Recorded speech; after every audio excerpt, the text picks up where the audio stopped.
Assalamualaikum warahmatullahi wabarakatuh. Saudara setia ARZ Channel 77, semoga kabar Anda diberi kesehatan dan dalam lindungan Allah Subhanahu wa Ta'ala. Terima kasih karena sudah memberikan support dan juga kesetiaan Anda untuk membangun channel ini. Jangan lupa klik tombol like, subscribe dan lonceng serta komen agar kami dapat lebih banyak memberikan info terbaik buat Anda. Billahi taufik wal hidayah. Assalamualaikum warahmatullahi wabarakatuh. Selamat menyaksikan Kisah jin bela Rasulullah yang dihina kaum Quraisy. Jin merupakan makhluk ciptaan Allah Subhanahu wa Ta'ala selain manusia. Jin memiliki banyak golongan, mulai jin muslim, kafir, hingga laki-laki atau perempuan. Jin juga memiliki berbagai sifat, ada yang baik dan ada yang buruk. Jin tidak dapat dilihat mata manusia biasa, tapi Rasulullah Shallallahu Alaihi Wasallam bisa mengetahui keberadaannya. Hal ini sebagaimana dijelaskan dalam sebuah riwayat hadis. Beliau bersabda, "Sungguh, aku melihat setan-setan jin dan manusia lari dari Umar." Hadis riwayat At-Tirmizi. Dalam sebuah kisah, ada jin yang membela Rasulullah Shallallahu Alaihi Wasallam ketika diejek kaum kafir Quraisy. Jin tersebut disebutkan bernama Muhbar bin Abhar yang tinggal di Bukit Tursina. Jin Muhbar merupakan cucu bangsa jin yang masuk Islam pada masa Nabi Sulaiman alaihissalam. Riwayat lain menyebut jin ini masuk Islam di masa Nabi Nuh alaihissalam. Demikian dijelaskan dalam kitab Al-Mawaizul Ushfuriyah, karya Syekh Muhammad bin Abu Bakar Al-Ushfuri. Ketika tokoh-tokoh kafir Quraisy sedang berkumpul, mereka membicarakan sosok Nabi Muhammad Shallallahu Alaihi Wasallam. Nama-nama terkenal seperti Syaibah bin Rabi'ah, Al-Walid ibn Haris, Safwan ibnu Umayyah, Aswad bin Abi Yaquts, Kinanah bin Rabi, dan lain sebagainya berkumpul. Salah seorang di antara mereka kemudian berkata, "Muhammad mengajak kita menyembah Tuhan yang tidak kita kenal. Tetapi ia tidak mencela Tuhan kita. Muhammad sebenarnya menghendaki harta," ucap lainnya. Namun, pembicaraan kemudian berubah ketika seseorang di antara mereka berkata, "Muhammad sebenarnya penyihir dan pembohong." Kemudian di antara mereka bertanya kepada Walid ibn Haris, "Apa pendapatmu wahai Walid?" "Aku tidak bisa menjawab," katanya singkat. Mendengar jawaban itu, mereka menuduh Walid sudah terkena ajakan Nabi Muhammad Shallallahu Alaihi Wasallam. Walid pun berang dan berkata dengan nada marah, "Beri aku 3 hari untuk menjawabnya."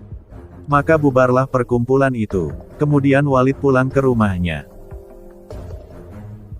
Disebutkan bahwa Walid mempunyai 2 berhala yang terbuat dari manikam dan emas. Berhala itu diletakkan di atas kursi dan diberi pakaian yang mahal. Walid kemudian sembahyang. Ia tidak makan dan minum. Pada malam ketiga dia berkata kepada 2 berhalanya, "Demi penyembahanku 3 hari berturut-turut katakan kepadaku tentang Muhammad." Setelah itu tiba-tiba ada yang berkata dari dalam berhala tersebut, "Muhammad itu bukan nabi, jangan percaya dia." Mendengar hal itu, Walid girang. Ia tidak tahu kalau ada jin yang telah masuk ke salah satu berhala. Walid kemudian menceritakan peristiwa tersebut kepada semua teman-temannya yang kafir. "Sudah saatnya kita katakan ini kepada Muhammad," katanya. Nabi Muhammad Shallallahu Alaihi Wasallam yang mendengar peristiwa tersebut ikut bersedih. Lalu malaikat Jibril datang dan berkata, "Celakalah yang membuat kata-kata itu wahai Muhammad." Kemudian kaum kafir meletakkan patung Hubal di suatu tempat. Mereka lalu menyembahnya. Malam harinya mereka mengundang Rasulullah Shallallahu Alaihi Wasallam untuk datang. Beliau pun datang ditemani Abdullah bin Mas'ud. Lalu Rasulullah Shallallahu Alaihi Wasallam duduk di tengah mereka. Maka, masuklah jin yang bernama Musfir ke dalam tubuh Hubal. Ia kemudian mencaci maki Rasulullah. Mendengar hal itu, Abdullah bin Mas'ud menjadi bingung dan bertanya, "Berbicara apa orang itu, wahai Rasulullah?" "Wahai Abdullah, jangan takut. Ini setan," jawab Rasulullah Shallallahu Alaihi Wasallam. Kemudian Rasulullah Shallallahu Alaihi Wasallam pulang ke rumah. Tapi di tengah perjalanan bertemu dengan seorang penunggang kuda berbaju hijau. Orang itu kemudian turun dan memberi salam. "Siapa Anda?" Alangkah indahnya salam Anda kepadaku, ucap Rasulullah. Saya adalah cucu bangsa jin yang telah masuk Islam pada masa Nabi Sulaiman alaihissalam. Telah lama saya meninggalkan kampung saya. Bertepatan saat saya kembali, saya mendengar anak istri saya menangis. Lalu saya tanya mengapa menangis.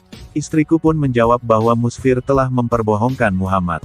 Jin itu kemudian berkata lagi, mendengar hal itu, saya kejar dia dan kutemukan di antara Safa dan Marwah, dan aku menikamnya. Darahnya masih ada di pedangku, ucapnya. Mendengar hal itu, Nabi Muhammad SAW berdoa untuknya. Beliau pun bertanya, siapa namamu? Nama saya Muhbar bin Abhar. Saya tinggal di Bukit Tursina. Adakah Paduka memerintahkan saya, wahai Rasulullah, untuk mengejek mereka dalam berhala seperti Musfir mengejek Paduka? Nabi Muhammad SAW kemudian menjawab, boleh saja. Lalu jin itu pergi ke tempat berhala. Di sana kaum kafir Quraisy sedang sembahyang. Mereka berkata, wahai Hubal, gembirakanlah kami dengan ejekan kepada Muhammad.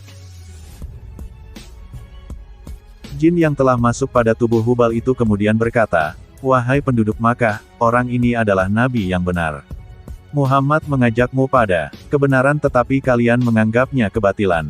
Jika kalian tidak beriman kepadanya dan tidak membenarkan ajaran yang dibawanya, tentunya kalian akan berada di neraka jahanam selama-lamanya. Ikutilah Muhammad, yakinilah kebenarannya, dialah Nabi Allah dan sebaik-baiknya makhluk. Lalu Abu Jahal berdiri dan memungut arca itu, kemudian membantingnya. Arca tersebut pecah, lalu dibakar.